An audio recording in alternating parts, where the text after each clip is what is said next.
Welcome back to Cossy's Arsenal podcast. My name is Cossy. Welcome back to a brand new video. This is your latest Arsenal news and Mikel Arteta's press conference as well ahead of the Manchester United game on Sunday. It's a big one.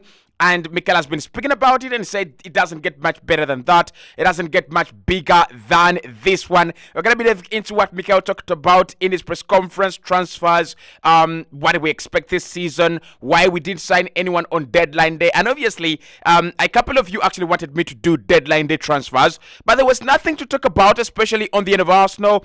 It was about maybe outgoings, Rob Holding, going to Crystal Palace and a couple of others. And I decided to just give myself a break because I was working on the 90 More podcast. So you can watch the content on the 90 More podcast because it is out now. But let's get into Mikel Arteta's press conference. Hit the like button. Let's get this one to 500.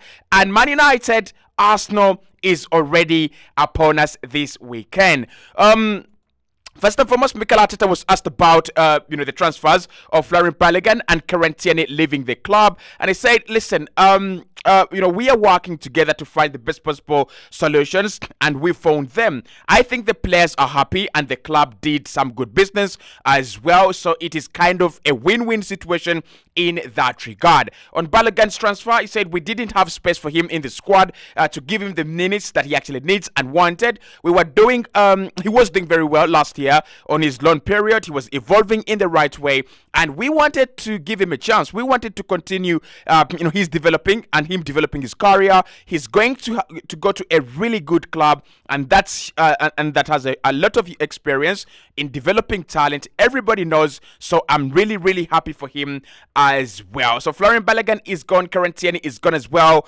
That is confirmed, done and dusted by the manager. But also, those deals were done a little bit earlier than deadline day. With Florian Balogun, I think it was always very, very clear. Mikel made it very clear: if you don't want to be part of the project, then you've got to go. And Balogun has made it clear he wants to be a starter. He doesn't want to have 800 minutes in a game. In a season, 900 minutes in a season.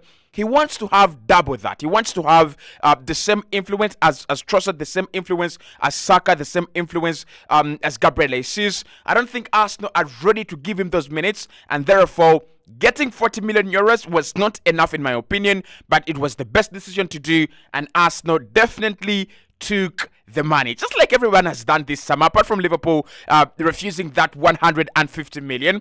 Everyone has just taken the money this summer. Cole Palmer to Chelsea, James Maddison to Tottenham Hotspur. Like, who has not sold at least a good player this summer? I don't know one team that has actually not done that. Okay, Mikel Arteta, on whether he's excited about the transfer deadline day, he says, "For me, it's always serene. I don't have much work to do anymore. We are trying to finalize a few things, and actually finalizing those few things included letting Rob Holding go. I can also confirm that Albert Sambi will be playing for Luton, courtesy of deadline day, and I think that was the biggest deal there, really. Lokonga and Holding. Nothing much really happening on deadline day in terms of incomings. On Nketiah's call up for England, he says, "I'm so pleased for him. If he is someone who deserves to be called up in the England squad. That is him. An academy player that has had a lot of moments when he's in his pathway wasn't very, very clear, and he had to fight. I love his mentality, his work rate, how much he loves the game, and how much he's fought to be recognized at that level. In this country, to play there is phenomenal. So I'm really happy for Eddie Nketiah," says Mikel Arteta. He's done well. I was talking to one of the big Arsenal fans in this country, and probably we'll have a podcast with him, Matthew. And I was saying that Eddie has actually improved a lot, and I can't agree more. I can't even disagree when he says that Eddie has increased the way he actually attacks the ball, the way he attacks the penalty area, the ruthlessness. And you look at those goals he's scoring for Arsenal and the chances he's actually getting involved with.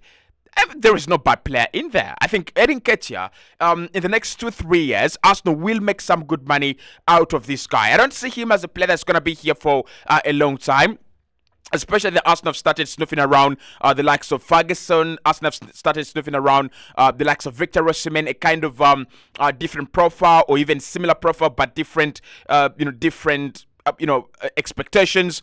I still think Eddie will leave, but he's becoming much better. Is he a replacement for Harry Kane long term? Probably not, but can he actually give them something without Harry Kane? Then most definitely. But let's see how this season actually pans out, because Eddie is having one hell of a start to the campaign. Mikel Arteta, on whether he takes pride on Eddie Nketiah's journey, he says everybody that has been involved in his development feels extremely proud to be on that journey with him. Everyone that has been in the academy with him and on that journey as well, his family, everyone is proud of him, and it's really nice a moment for him to actually be put on that England squad.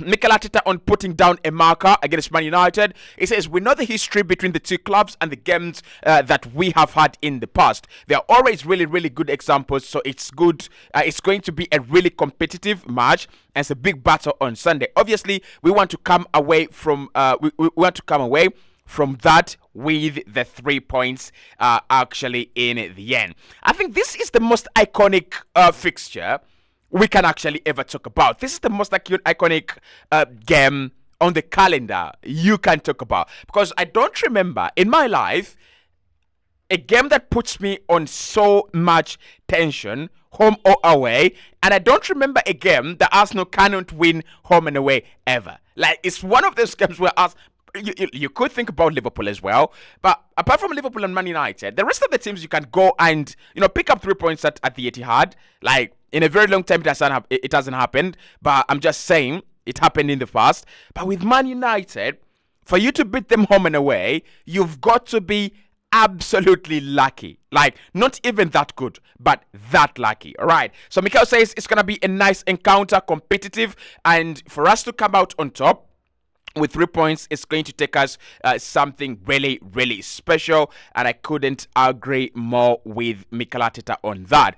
Mikel Arteta on this game being an early indicator of title credentials. He says, I don't know. I think it's too early in the season for us to do that. We all want to win games. We all want to play the best possible way. That's not going to dedicate. That's not going to dedicate, but it's going to give you momentum and belief. Before the international break, it's very important to finish well and finish your game and go into September with another block of games on a high. Mikel Arteta there on if this one actually decides on who wins the title or not. I don't think we have reached at a point where games are deciding titles yet. That could be in December, January, and maybe February. At the moment, I think Arsenal have to focus on one or two things. One is beat Manchester United and make sure that you've beaten one of the top 6 contenders for the title. Because for me, 4 clubs contending for the title: Liverpool, Manchester City, Arsenal,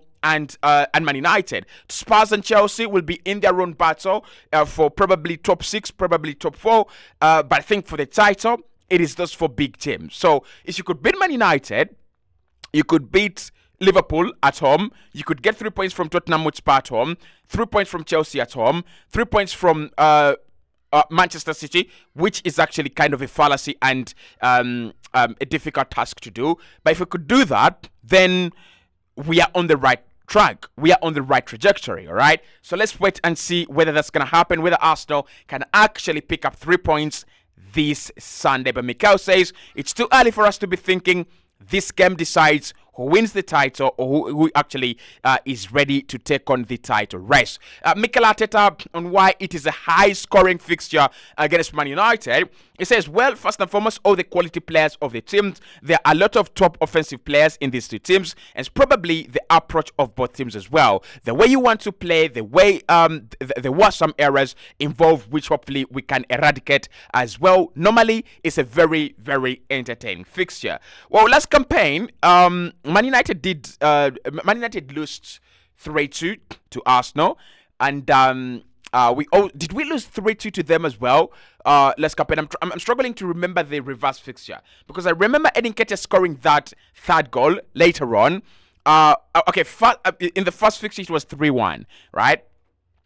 I don't think it is courtesy of the really offensive, quality players. It is also a reason, but I think those are 2 games that depended on how many mistakes you committed and how many times the opponent, the opposing team could actually punish you. So you look at the Arsenal game that we lost 3-1. And the way we let Bruno Fernandes and Christian Eriksen find Marcus Rashford in space, the amount of space we afforded to Marcus Rashford, it is unacceptable. It's purely unacceptable. But more of that in the preview coming up. But with Man United, they will be thinking, how do we stop Arsenal and what did we do wrong last campaign? Obviously, one of the things is to afford a lot of time to Bukayo Saka on the ball and a lot of space to players like Martin Odegaard and Saka. You just can't do that. Poor officiation is one of the reasons why we lost at the Old Trafford, by the way. I'm not saying we couldn't have lost. I'm saying we shouldn't have had a bad officiator. All right. Mikel Arteta on whether last season has raised expectations for Arsenal and whether that could actually be a good thing. It says it has raised the level of every single thing that we do every year. And we have to demand more of each other and to be better. When you see the reaction, when you draw a match, I think it's a great indicator of where you want to be and the levels that you put yourself to. I really love the fact that we drew against Fulham because it brings out the true character of this team. It brings out the fact that we don't want to draw games. It brings out the fact that we don't expect to lose points to a side like Fulham. With all due respect to Fulham, I think Arsenal are past the level where everyone goes, well, Arsenal drew to Fulham, it will be all right. It will not be all right. That is the truth. And that is what Arsenal have just made themselves. We've just made ourselves a team that just is, we are not okay with losing. We are not okay with dropping points. And I think the levels have actually gone up a little bit. Even if it's not the expectations, you look at this Arsenal side, Partey playing at right back to accommodate Rice, and you said the levels have actually not gone up. Kai Havertz as well in the team, a player that can actually double what Xhaka actually did last campaign in terms of goal contributions. The rest of the output, we have to watch this space. And then you have the likes of Nketiah stepping up. You have the likes of Julian Timber before his injury stepping up and becoming one of the best signings so far. So I think the levels have gone up. If Arsenal can keep the minimum, the bare minimum, which is win in whatever situation, we might have ourselves a campaign to remember. Okay, Mikel Arteta on how happy he is with our performance this season. He says, I'm really happy. I said it against Fulham and I've watched the game twice. Then we played 10 times better, 6 or 10, but we definitely played much better. But it's all about the result. One thing is to play really well. The other thing is to compete really well. And what we didn't do when we had to compete in certain moments is the best possible way to do that. We played 10 times better. I reaffirm that to you again. Mikel says we played 10 times better in the Fulham game. I might not agree with Mikel that we played 10 times better. I think he's trying to kind of, cover some parts of the room with a lot of acoustic. But what I'm gonna say is that the way we are holding the ball in position, the way we are, becoming that team that just doesn't allow you pick the ball from us, it is scary. On the tactical changes this season, Mikel says, I think we discussed formations in a different way. In the other game, there were 36 different formations in the match. Against Manchester City, there were 43. So I don't know what formation you are talking about. For me, it is something very different. 36 formations against Fulham, 43 against Manchester City. I'm lost. And so are you. On why he's changed the defense this campaign, Mikel says the personnel is different. We play differently against Man City, and there were 43 different structures in different phases. Every morning, I come from my house to Colney. Sometimes I leave at 6. I need to wipe the windscreen before it's icy. And At 6 o'clock, normally I go down one road because it is faster. Now it's 20 miles an hour, so sometimes I take a back road, and then I go on the M25. But depending on if it's a school ride, then I take one exit. If that's after 7 o'clock, I take a different exit. One day, I have a flat tire, and what do? You have to replace it and take a different road because the garage is there. So everything and every game is a different story. This guy is becoming a mind player, Mourinho, and a confusion maker. But one thing I think I will understand about Mikel and Arsenal this season is the level and layer of predictability is going up a little bit. So you look at Fabio Vieira when he comes on, and the way he slots into that left pocket between Martinelli and Nketiah, and the amount of work he does and how he does it, and the speed that he actually uses. Like, we've all said, well, he's not fast, well, he's not strong, but in that game, apart from the intelligence, there was also some elements of speed. Like, I think the opponents were not ready for Fabio Vieira in that game. So the unpredictability is there. And every game, like he says, every game is different. So when we play Sevilla coming up in the Champions League, by the way, you're welcome. You're welcome to the Champions League Arsenal this campaign. So when we play Sevilla this campaign, it's going to be different from when we play Luton Town. It's going to be different, and every game requires different things. So I agree with you, Mikel, there. I agree with you, absolutely. Okay, Mikel Arteta on if he's tempted to use the same team as last season. He says, I cannot do that. I have different players. Zinchenko was injured. Granit is not here. So how can I do that? Unless I bring them back, I don't think that's gonna happen. It's gonna be different because it's a different season, and that's the beauty of the thing that I enjoyed the most. That it is new, and we can do much better on a lot of things. So whoever wants to see the old formation, please suck it up and move on. On whether Zinchenko will be involved on Sunday, it says he's a really important player, but so is Jurien. What he was giving us in those first few games was incredible, but he's not, and therefore we have to do something different, something else. And if we have another injury, we have to do something else as well.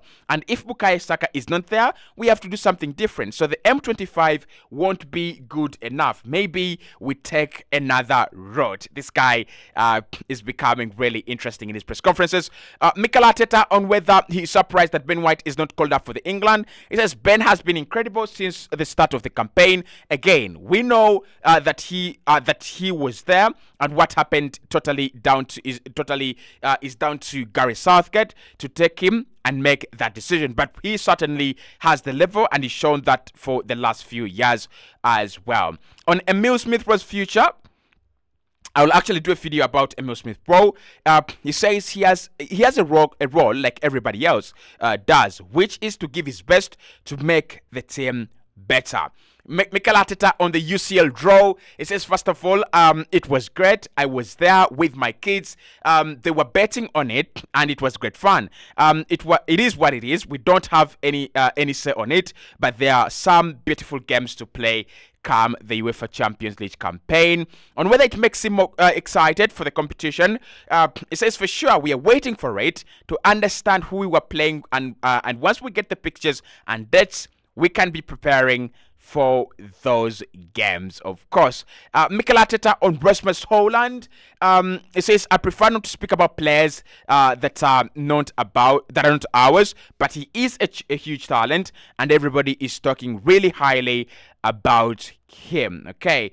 On any conversations that we've had with Emile Smith-Rowe, it says, obviously I have had conversations with him, and it's important for him to understand where he is. It's always going to be tricky in the first 3 or 4 weeks, not just for us, but all the other clubs. When you see all the rumors about all the players that are not playing and are happy, not only in this country but everywhere as well. On whether All the players can play multiple formations. Mikel Arteta says every player has to do it, and cautiously, it's possible, but every player has to do it.